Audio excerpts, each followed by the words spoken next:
ہم لوگ فوراً مطلب سوچ میں پڑ جاتے ہیں اور بلکہ مان لیتے ہیں کہ یہ صحیح کہتا ہے اور پھر اس کو آگے بڑھانا شروع کر دیتے ہیں. بالکل یعنی کہ ایسی افواہیں بھی اسی طرح تو چلتی ہیں کہ بغیر تحقیق کے، جیسے وہ 80 سنیما باب المدینہ میں ایک بار وہ یہ بھی کسی نے سنایا تھا مجھے کہ وہ ہنگامے ہوئے تو باب المدینہ میں 80 سنیما جل گئے.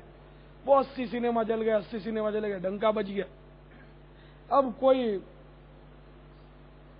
سمجھدار آدمی ٹکرا تو اس نے بولا یار 80 سنیما باب المدینہ میں جل گئے تو یہ تو بتاؤ کہ باب المدینہ میں سنیما ہیں کتنے. اب وہ سوچ میں پڑے گئے یار سنیما ہیں کتنے، تو 80 تو سنیما باب المدینہ میں ہیں بھی نہیں، اور نہ ایسا ہنگامہ ہوا کہ پورا باب المدینہ آگ کی لپیٹ میں، تو 80 جلے کیسے جب ہے نہیں. تو پھر پتا چلا کہ وہ عرشی سنیما، ایک عرشی سنیما، اب وہ بتا رہے ہیں شاپنگ سینٹر بن گیا الحمدللہ، فنا ہو گیا وہ. تو عرشی سنیما جل گیا تھا. تو عرشی سنیما کو میرے کوئی مہمان بھائی ہوں گے تو انہوں نے بولا عرسی، عرسی شین کو سین بولتے ہیں ہم لوگ اکثر، تو عرسی سنیما جل گیا. تو اب میری طرح کو اونچا سنتا ہوگا تو وہ راہ ہٹ گئی ہوگی، تو عرسی کا 80 سنا ہوگا اس نے. اب وہ پیٹ کا ہوگا ہلکا تو اس نے ڈنکا بجا گا 80 سنیما. تو یا تو جس کی لاٹھی اس کی بھینس، تحقیق کا ذہن تو ہے نہیں، جو سنا ہو سنا تو چلی. تو یوں 80 سنیما، عرشی کا 80 سنیما بن گئے تھے جو واپس عرشی پر ڈن ہو گیا. تو اس نے تحقیق واقعی ہم لوگ بالکل نہیں کرتے.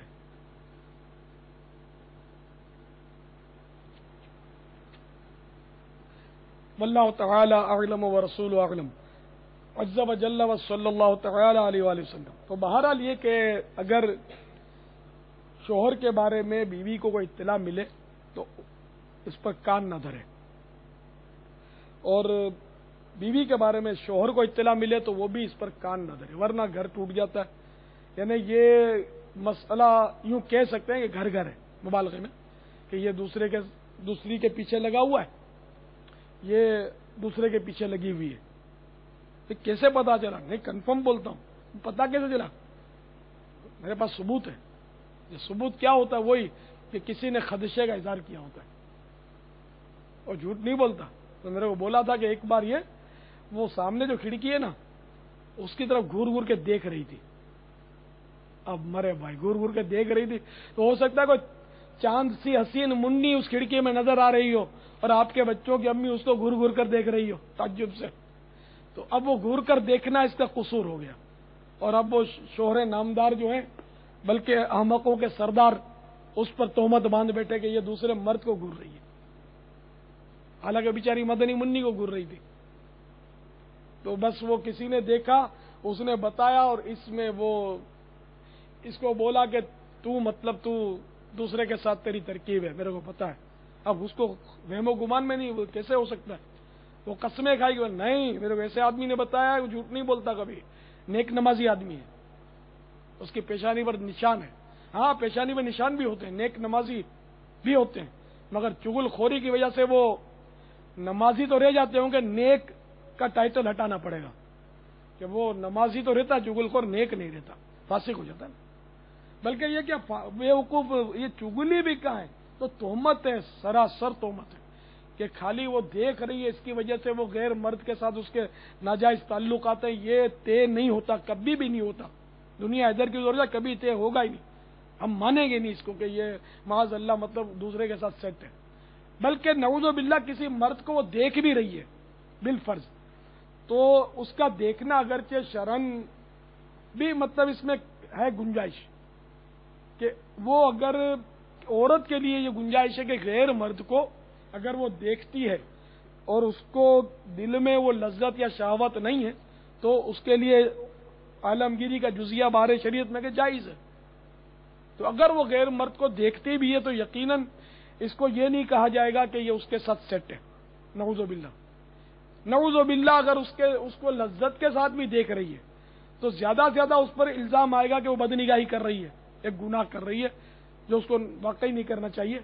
تو اس پر بھی یہ نہیں کہا جائے گا کہ یہ اس کے ساتھ سیٹ ہے، یہ پھر تہمت ہوگی.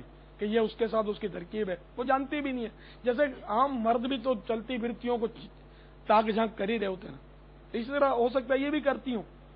تو اس طرح یہ کہ ایک دم سے تہمت رکھ دینا، نہیں، گناہ جتنا ہے اس گناہ کا بھی پتہ چلے تو اس پر پردہ ڈھکنا چاہیے، اس کا عیب چھپانا چاہیے. کہ اب اس کا عیب جو ایک بندہ چھپ کر گناہ کر رہا ہے اس کو مطلب کسی سے تذکرہ بلا اجازت شرعی کرنا، یہ تو غیبت ہوئی. اور پھر یہ کہ اس کے شوہر سے کہنا کہ وہ دیکھ رہی تھی، گھر تباہ کرنا، خاندان میں لڑائیاں کروانا، بہت سارے گناہوں کا دروازہ کھول دینا. تو اس لیے کبھی بھی آپ ذہن سے نکال دیں کہ آپ کی بیوی کسی غیر مرد کے ساتھ چل رہی ہے. آپ اگر خدا نہ خواستہ ایسا ہو بھی تو آپ اس پر اپنی محبت کا دروازہ کھول دیں تو وہ صحیح ہو جائے گی. اس طرح بیوی کو لگے کہ میرا شوہر یوں اور یوں، تو اس کو چاہیے کہ وہ مطلب اس کی راحت کا سامان بنے اور اس کو مزید توجہ دے، اس کی خدمت بڑھا دے. تو اگر کوئی ایسی بات اس میں ہے تو انشاءاللہ جاتی رہے گی.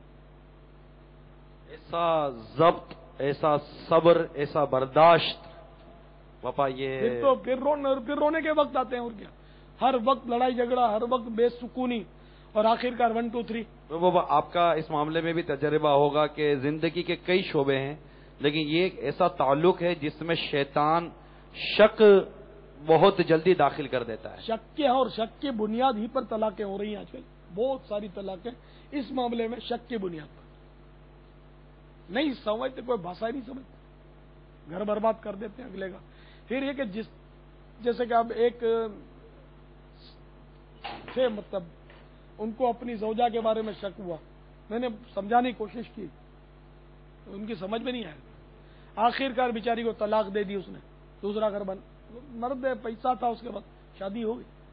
اب اس عورت اس کے پاس کوئی یقین نہیں، وہ بھی کہہ رہا تھا مجھے شک ہے، کوئی اس کے پاس ثبوت نہیں، پھر بھی بس میرا شک جاتا نہیں ہے، میرے کو شک نہیں جاتا، تو اس نے طلاق دے دی بیچاری کو. اب جب یہ بات نکلی ہوگی، ظاہر ہے کہ کیوں طلاق دی، تو اس لیے طلاق دی.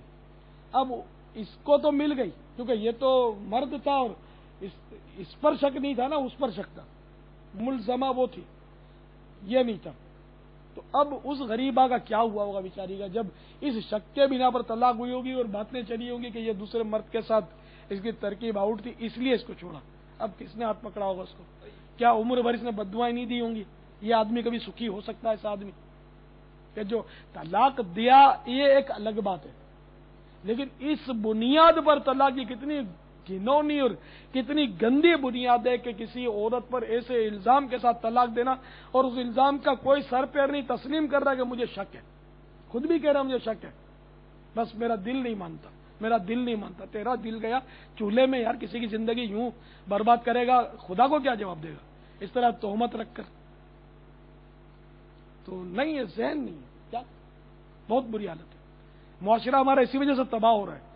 بیچاریاں مطلب یعنی کہ مظلوم اسلامی بہنیں نہ جانے کتنی اس طرح شک کی بنیاد پر تباہ ہو گئیں اور اپنے گھروں میں جا کر بیٹھ گئیں، اور وہ مطلب مزے سے پھر رہا ہے. اسی طرح بعض عورتیں بھی بہت مطلب یعنی کہ شکی مزاج ہوتی ہیں، وہ اپنے مردوں پر اس طرح کے شک کر کے خود مطلب یعنی گھر جا کے بیٹھ جاتی ہیں. یہ بھی ہوتا ہے.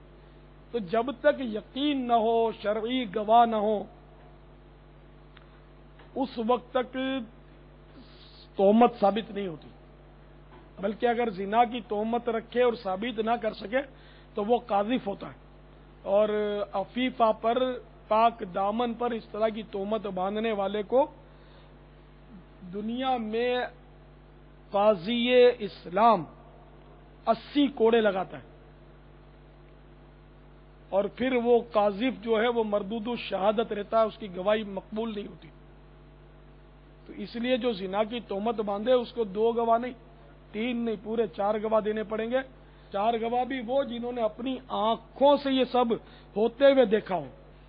چنانچہ قرآن پاک میں پارہ 18 سورۃ النور آیت نمبر 4 میں ارشاد ہوتا ہے، والذين يرمون المحصنات ثم لم يأتوا بأربعة شهداء